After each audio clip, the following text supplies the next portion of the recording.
ہمارے چینل میں خوش آمدید۔ چلیں شروع کرتے ہیں آج کی کہانی۔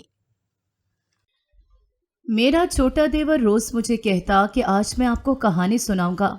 میں بھی بچہ سمجھ کر کہانی سن لیتی اور کہانی سنتے ہی مجھے نیند آ جاتی کیونکہ وہ کم عمر تھا۔ لیکن میری حیرت کی انتہا نہ رہتی جب اگلے دن ساس مجھے مارنے لگتی کہ تم میرے معصوم بچے کا فائدہ اٹھا رہی ہو۔ مجھے بڑی حیرت ہوتی کہ وہ تو صرف مجھے کہانی سناتا ہے۔ ایک رات ایسا ہوا کہ میں نے سونے کا ناٹک کیا اور کہانی نہ سنی۔ ابھی لیٹے 10 منٹ ہی ہوئے تھے کہ روح کانپ گئی۔ میرا نام شمائلہ ناصری ہے۔ میں ایک متوسط مگر پڑھے لکھے گھر میں پیدا ہوئی تھی۔ میرے ابو یونیورسٹی میں فزکس کے پروفیسر تھے اور میری امی ریٹائرڈ گورنمنٹ ٹیچر تھی۔ ہم 2 ہی بہنیں تھیں۔ میں بڑی تھی اور مجھ سے چھوٹی کا نام آئلہ تھا۔ میں یونیورسٹی کی اسٹوڈنٹ تھی اور روز ابا کے ساتھ یونیورسٹی آیا جایا کرتی تھی، جبکہ آئلہ ابھی کالج سے گریجویشن کر رہی تھی۔ گو کہ ہمارا کوئی بھائی نہیں تھا، لیکن میرے ابا نے پھر بھی ہم میں کوئی فرق نہ رکھا تھا اور کبھی اس بات کا احساس بھی نہ ہونے دیا کہ 2 بیٹیاں بوجھ ہوتی ہیں۔ آس پڑوس اور رشتہ داروں کی طرف سے ہمیشہ ہمیں اس بات کا طعنہ ملا تھا۔ میرے ابو کو کئی بار میرے چچا لوگوں نے مشورہ دیا کہ وہ دوسری شادی کر لیں بیٹے کے لیے۔ بیٹیاں تو پرایا دن ہیں، بیاہ کر دوسرے گھر چلی جائیں گی تو وہ اکیلے ہو جائیں گے، تو بہتر ہے اپنے بڑھاپے کا سہارا تلاش کر لیں۔ لیکن ابا نے کبھی ان کی بات نہیں مانی تھی اور ہمیں سب سے پہلے اور سب سے آگے رکھا تھا۔ میرے ابا دنیا کے بیسٹ ابا تھے۔ انہوں نے کبھی ہمیں کسی چیز کی کمی محسوس ہونے نہ دی۔ خاندان میں کوئی بھی لڑکیوں کو میٹرک سے آگے پڑھانے کا قائل نہیں تھا، لیکن میرے ابا نے خاندان سے بغاوت کی تھی اور ہم بہنوں کو اچھی تعلیم دلوائی تھی، اور اسی لیے بھی خاندان کا کوئی بھی شخص ہمیں پسند نہیں کرتا تھا۔ سب کے نزدیک ہم دونوں بہنیں پڑھ لکھ کر بدتمیز ہو چکی تھیں۔ جو کوئی بھی ہمارے بارے میں جو کچھ بھی سوچتا تھا، ہمیں اس سے فرق نہیں پڑتا تھا، کیونکہ ابا نے ہمیں یقین دلایا تھا کہ ہم بہت بہتر اور مکمل ہیں۔ کسی کی باتیں ہمارا کچھ نہیں بگاڑ سکتی تھیں، کیونکہ ہمارے ابا ہمارے ساتھ تھے۔ ہمارا چھوٹا سا گھر بالکل جنت جیسا خوشیوں اور سکون کا گہوارہ تھا، لیکن پھر اچانک اس سکون میں پتھر پڑا اور خوشیوں کو لوگوں کی نظریں نگل گئیں۔ آسمان ٹوٹ کر ہمارے سروں پر آ گرا تھا اور پیروں تلے سے جیسے کسی نے زمین کھینچ لی تھی۔ اتنا بڑا دکھ ہم نے زندگی میں کبھی نہیں دیکھا تھا جتنا بڑا ہمیں مل چکا تھا۔ ہم تو ابا کی لاڈ پیار سے پالی نازک بیٹیاں تھیں، اور اتنے بڑے غم کو جھیلتے جھیلتے ہم کرچی کرچی ہو گئی تھیں۔ ایک طوفان تھا جس نے ہمارے گھر کا رخ کیا اور سب کچھ تباہ ہو گیا تھا۔ ایک سیلاب تھا جو آیا اور ہمارا سکون اور ہماری ساری خوشیاں بہا کر لے گیا تھا۔ ہوا کچھ یوں تھا کہ ابا معمول کی طرح اس دن بھی اپنی گاڑی پر یونیورسٹی گئے تھے۔ بدلتے موسم کی وجہ سے مجھے فلو نے گھیر رکھا تھا، تو اماں نے مجھے جانے سے روک دیا تھا۔ میں نے چھٹی کی تو آئلہ نے بھی چھٹی کر لی کہ دونوں بہنیں دن کو خوب موج مستی کریں گی، اور ابھی ابا کو گئے بامشکل 1 گھنٹہ ہوا تھا کہ سروں پر بجلی گراتی ایک کال میرے موبائل پر آئی، اور دوسری طرف سے جو خبر آئی وہ سن کر میں سکتے میں آ گئی تھی۔ کوئی قیامت کی گھڑی تھی تو وہ وہی ایک گھڑی تھی جس میں میرا وجود راکھ بن کے آسمانوں میں اڑ گیا۔ امی اور آئلہ مجھ سے پوچھ رہی تھیں کہ ہوا کیا ہے، اور میں صدمے کے زیر اثر ابھی تک بے یقینی کی حالت میں تھی۔ مجھ سے میرا اپنا آپ نہیں سنبھالا جا رہا تھا، تو جب آئلہ اور امی وہ خبر سنتی تو میں ان کو کیسے سنبھالتی؟ مجھ میں ہمت نہیں ہو رہی تھی ان دونوں کو بتانے کی، لیکن بتانا تو تھا۔ آخر کار میں نے بامشکل ہمت کر کے امی اور آئلہ کو بتایا کہ ابو کی گاڑی کا ایکسیڈنٹ ہو گیا ہے اور ابو زخمی حالت میں ہسپتال میں ہیں۔ امی نے سنا تو ان کی اور آئلہ کی حالت مجھ سے بھی بدتر ہو گئی تھی۔ میں نے بڑی ہونے کے ناطے اپنے آنسو پونچھ کر خود کو تھوڑا مضبوط کیا اور چادر اوڑھ کر باہر نکل آئی۔ ایک ٹیکسی روک کر امی اور آئلہ کو بلایا اور پھر ہم تینوں ٹیکسی میں بیٹھ کر ہسپتال کی طرف روانہ ہو گئیں۔ ہم تینوں کے دل بہت دھڑک رہے تھے اور خوف نے ذات کو گھیرے کیا ہوا تھا کہ جانے ابا کیسے ہوں گے، ٹھیک بھی ہوں گے یا نہیں، کیونکہ جس میں انسان نے ابا کے فون سے فون کر کے ابا کے ایکسیڈنٹ کی اطلاع دی تھی، اس نے یہ بھی کہا تھا کہ حالت بہت گمبھیر ہے۔ ہم ہسپتال پہنچے تو ابا آئی سی یو میں تھے۔